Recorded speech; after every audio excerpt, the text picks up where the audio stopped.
Infineon Austria ist ein Halbleiterhersteller, wird seinen Standort in Villach ausbauen.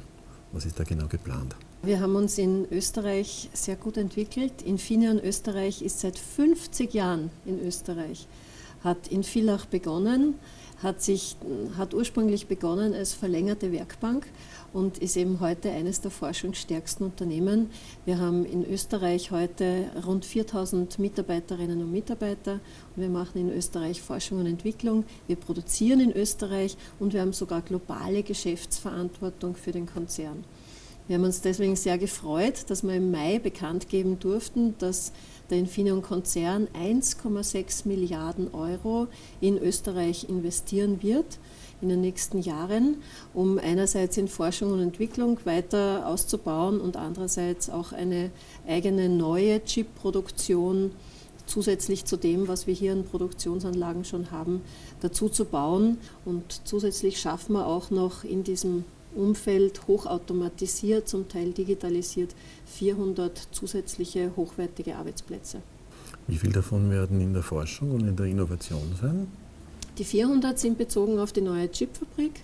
In Forschung und Entwicklung haben wir ziemlich genau vor einem Jahr bekannt gegeben, dass wir um 860 Mitarbeiterinnen und Mitarbeiter ausbauen, also auch 860 Arbeitsplätze zusätzlich in Forschung und Entwicklung schaffen werden. Und da sind wir mitten zugange. Infineon ist ein sehr forschungsstarkes Unternehmen. Du bist Technologievorstand. Kann man Forschung und Innovation managen und wenn ja, wie? Wir haben bei Infineon ein sehr ausgereiftes Innovationsmanagement aufgesetzt, zusätzlich zu den sozusagen inkrementellen Entwicklungsprojekten haben wir pro Jahr ein gewisses Budget zur Verfügung gestellt, wo unsere Mitarbeiterinnen und Mitarbeiter Ideen einreichen können, die Ideen vorstellen müssen, ein Hearing absolvieren müssen, durch eine sehr strenge Jury auch gehen müssen und dann sozusagen Experimentiergeld für ein Jahr bekommen, um eben wirklich sehr frei Ideen auch auszuprobieren. Die Technologiezyklen werden ja immer kürzer, der Zeitdruck immer höher. Wie wirkt sich das auf das Management von Innovation aus? Man muss auf der einen Seite verfolgen, wohin die Entwicklungen gehen, auf der anderen Seite sich sehr viel Agilität erarbeiten. Agilität ist irgendwie das Modewort unserer Zeit geworden. Und ich glaube, genau darum geht es aber auch, die Beweglichkeit, die Flexibilität zu haben, auf die Umfeldbedingungen reagieren zu können. Und gerade bei uns, wir haben ja 4 Schwerpunkte: Energieeffizienz, Mobilität, Sicherheit und alles, was mit Daten zu tun hat. Und damit adressieren wir sehr unterschiedliche Märkte. Der Mobilitätsbereich, Automotive mit ganz langen Zyklen.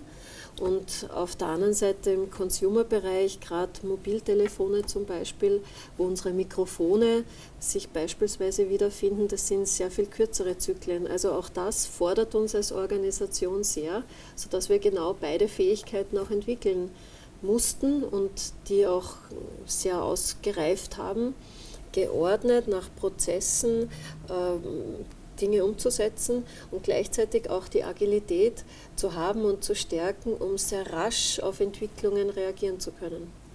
Halbleiterherstellung ist ja vom Konsumenten des Endproduktes etwas weiter entfernt. Also da wird der Halbleiter hergestellt, aus dem werden dann Smartphones und die Smartphones haben wir in unseren Taschen.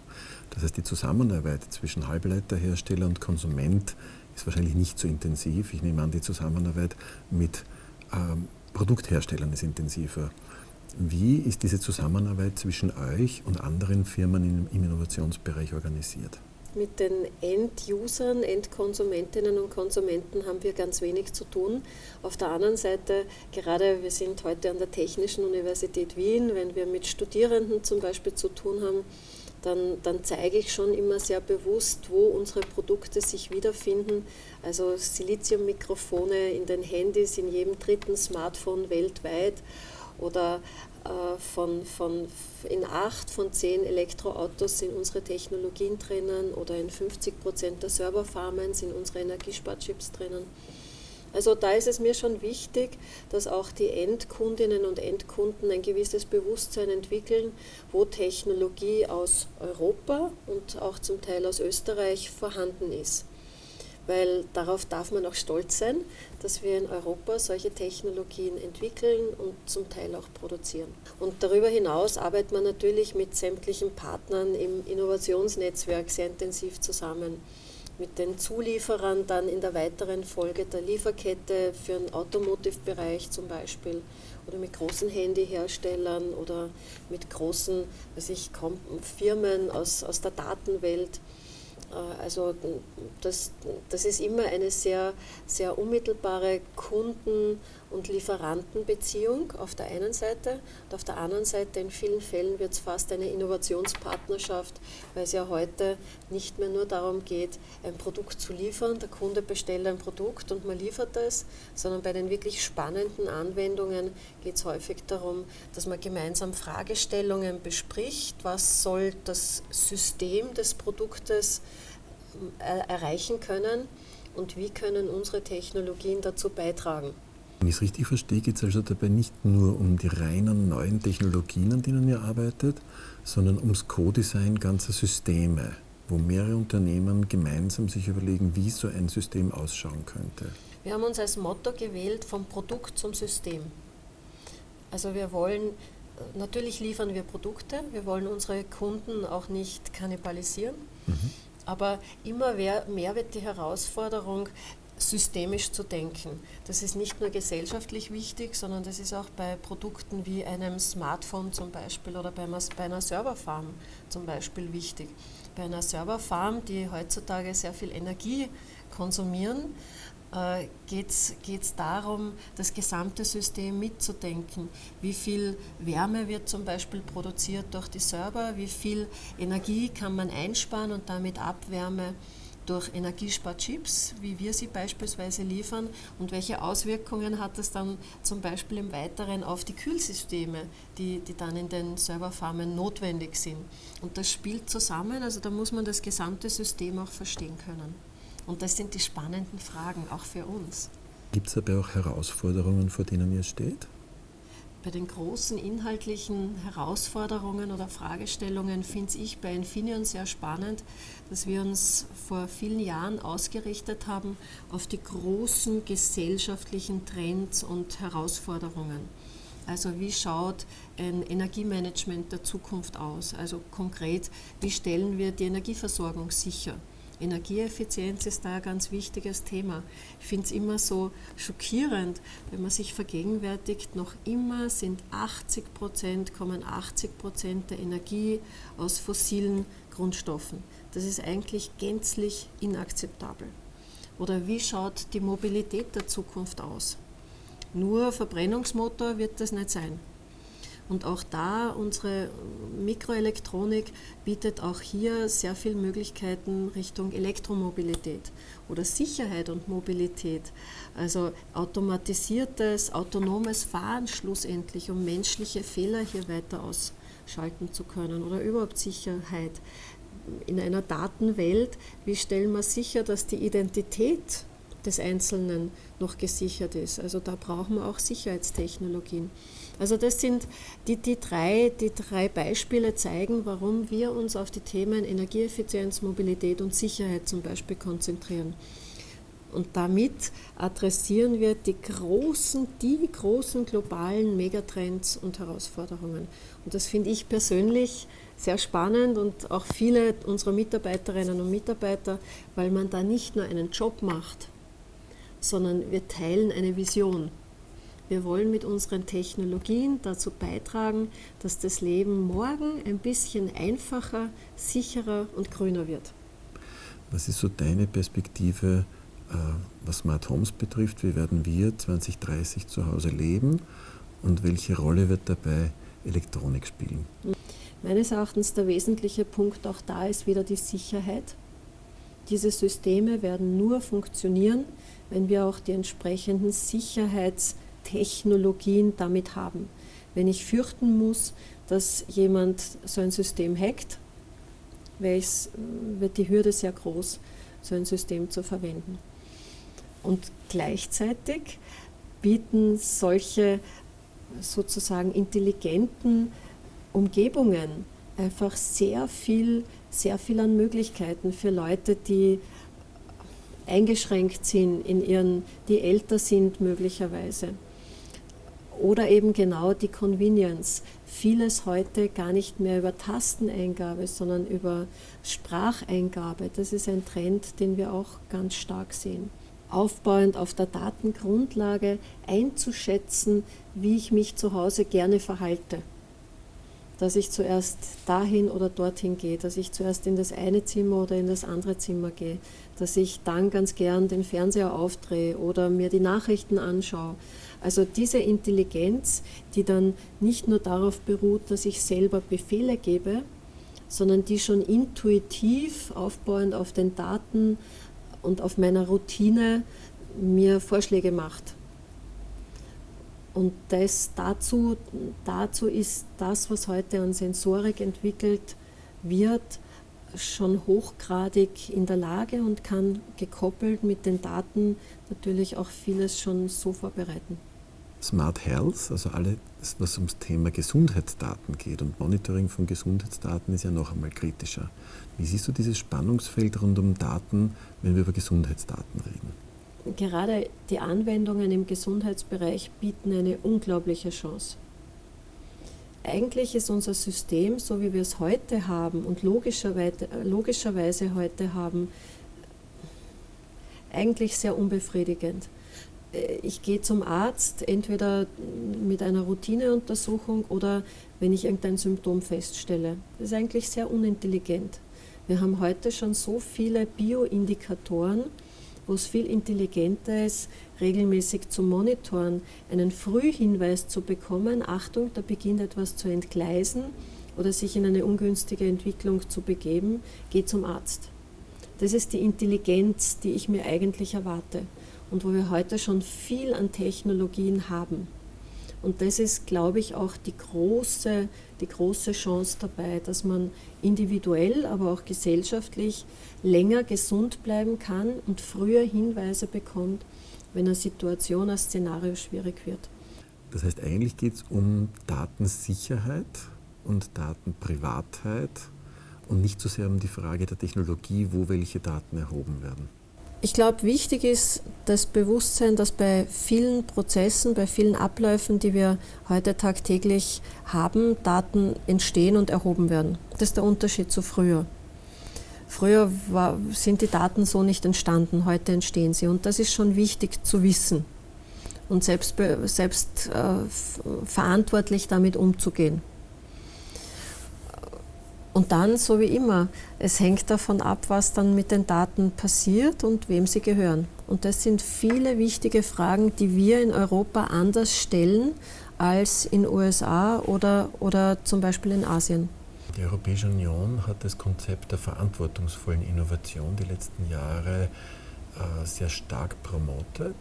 Was bedeutet für dich, was bedeutet für Infineon verantwortungsvolle Innovation, Responsible Innovation? Es gibt heute kein Unternehmen mehr, wenn man es auf den Unternehmenssektor bezieht, wo man sich diese Fragen nicht stellt. Corporate Social Responsibility ist ein ganz wesentlicher Aspekt. Wir sagen für uns auch, wir geben uns da für uns auch einen Kodex, was wir zum Beispiel nicht machen und was uns umgekehrt wichtig ist. Und gerade heutzutage, wo jede Organisation so transparent mittlerweile auch ist das etwas, wo Gott sei Dank gerade auch Organisationen sehr viel weniger die Möglichkeit haben, ein falsches Bild vorzugeben. Und ich glaube, das ist gut. Inwieweit sind Technologien mit Werten verknüpft? Wenn man es historisch anschaut, dann hat man früher Dominanz durch militärische Mittel erreicht. Dann später war es wirtschaftliche Dominanz und heute ist es meines Erachtens Technologie, die zu dem entscheidenden Faktor geworden ist. Was meine ich damit? Wenn man sich anschaut, die großen Datenfirmen beispielsweise, die Googles, die Amazons und so, sind in den USA. Da haben wir in Europa rund 4% der Datenplattformen kommen aus Europa. Jetzt die Werte, die mit dem ganzen Datengeschäft sozusagen verbunden sind, die sind westküstenorientiert. Jeder, der den Auftritt von Mark Zuckerberg im Europäischen Parlament gesehen hat, teilt die Einschätzung vielleicht auf die Frage hin, wie geht Facebook mit Privatheit um, mit Datenidentität. Also ich habe den Eindruck gehabt, er versteht die Frage gar nicht richtig. Und das liegt meines Erachtens daran, weil man dort einfach mit Datenprivacy ganz anders umgeht. Das ist dort kein Wert. Bei uns in Europa ist Datenidentität und die Privatheit der Daten ist ein sehr wichtiger Wert. Das ist ein großer Unterschied dazu, wie ein Silicon Valley damit umgeht. Ein anderes Beispiel ist in China das größte Live-Projekt zur künstlichen Intelligenz, das China Social Credit System. Das heißt im Wesentlichen, dass bis 2020 alle Einwohnerinnen und Einwohner Chinas in einer großen Datenbank erfasst sind, mit künstlicher Intelligenz die Daten interpretiert und analysiert werden, mit Gesichtserkennung die Identifizierung auch noch weiter verstärkt wird und dahinter Werte gelegt werden.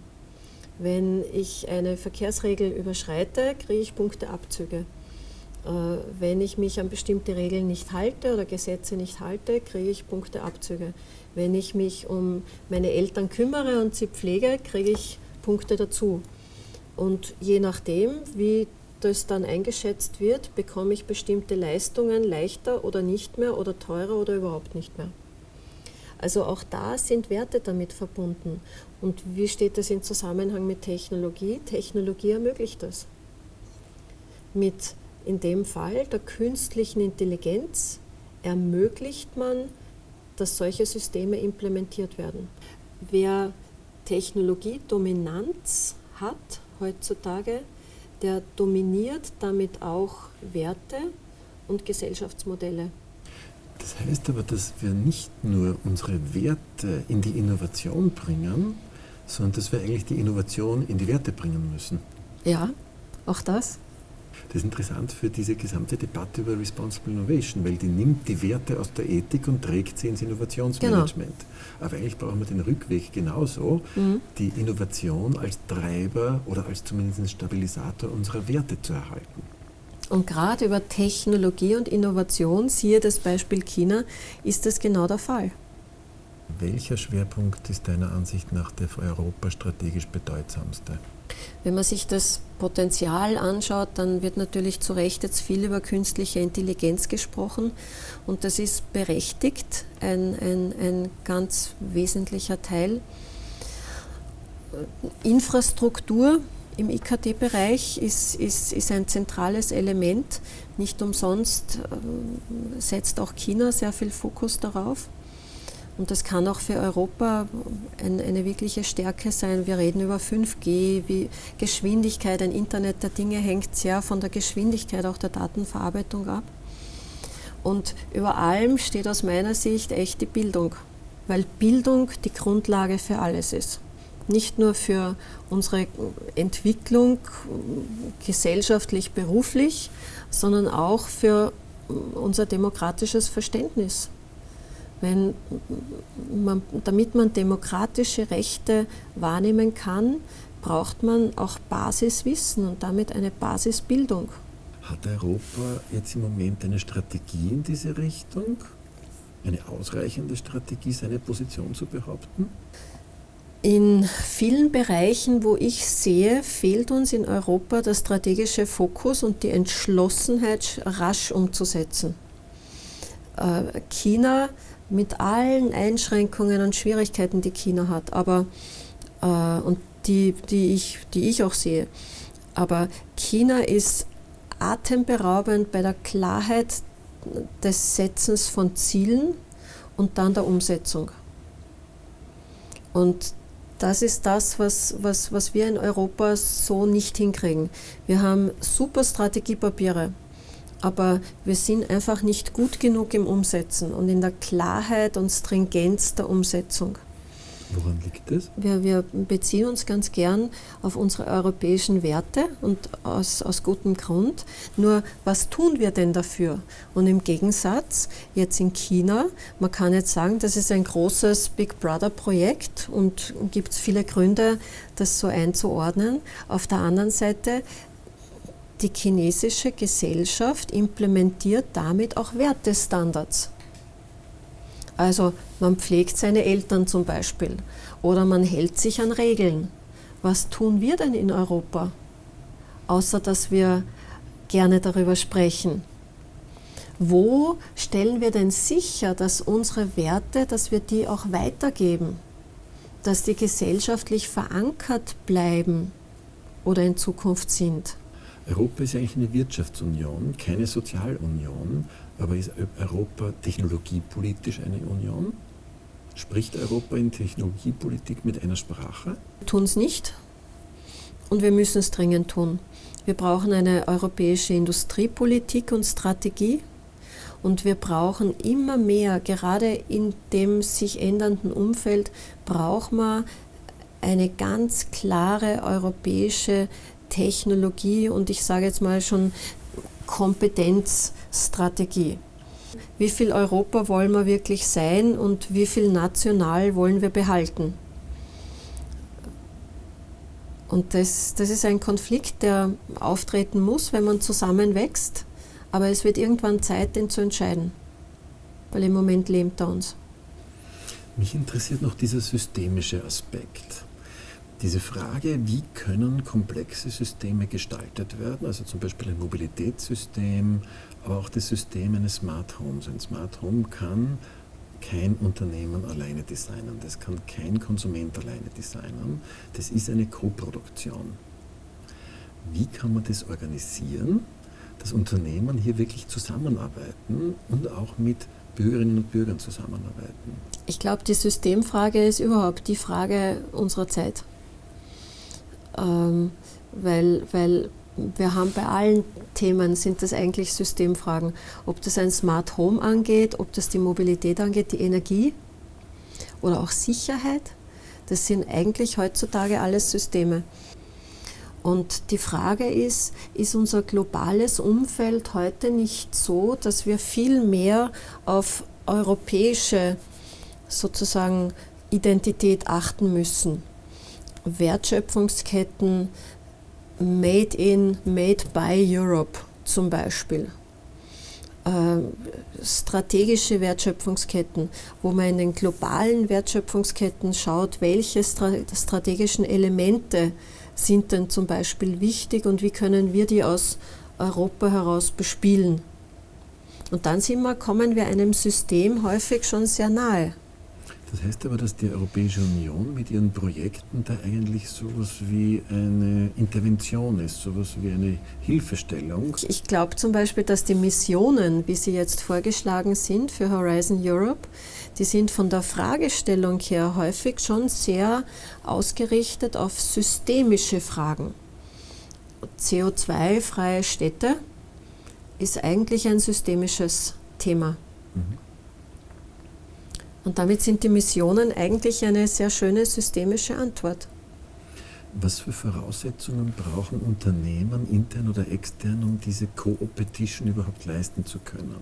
In der Praxis passiert so, dass man sich das Fall für Fall überlegt. Ist ein Thema so weit vom Markt entfernt noch oder so früh zum Beispiel, dass man mit einem potenziellen Wettbewerber zusammenarbeitet? Dort, wo man sehr nahe am Markt ist, macht man das nicht. Und wir haben ja doch auch das gemeinsame Verständnis, dass Wettbewerb grundsätzlich gut ist, weil es sonst zu Monopolen kommt, die jetzt generell ungünstiger sind. Also ich glaube, da muss man unterscheiden, in welche Fragen sind strategisch so wichtig, mittelfristig so wichtig und bedeutend, dass man alle Kompetenz zusammentun muss und welche sind unmittelbar, und dort ist man bei der Zusammenarbeit und bei anderen Themen wird man eben nicht zusammenarbeiten, weil es unmittelbar um Markt auch geht. Ist es vielleicht auch eine Einstellungsfrage, dem Wettbewerber, der gleichzeitig Kooperationspartner sein könnte, gegenüber? Ich glaube schon, dass das Zusammenarbeit das reifere Modell ist, aber eben angepasst auf die jeweilige Fragestellung. Und das könnte eigentlich auch das europäische Modell sein, Diversität, Komplementarität Genau. und gesamthafte Lösungen, Genau. die aber nicht Monopollösungen sind und die auch nicht voll auf Wettbewerb setzen, sondern etwas Systemisches eben dazwischen. Das könnte der europäische Weg der Werte und der Systeme sein. Genau. Technologie ist heute die treibende und prägende Kraft. Und damit wir unser gesellschaftliches Zusammenleben gut weiterentwickeln können, brauchen wir Technologie und müssen wir Technologie verstehen, sodass man auch entsprechende Rahmenbedingungen definieren kann. Und das ist ein schwieriger Prozess. Man könnte auch so sagen, die Entwicklungen waren noch nie so schnell wie heute und werden nie mehr so langsam sein wie heute. Und das fordert alle, die auf dem Gebiet tätig sind. Danke für das Gespräch. Sehr gern.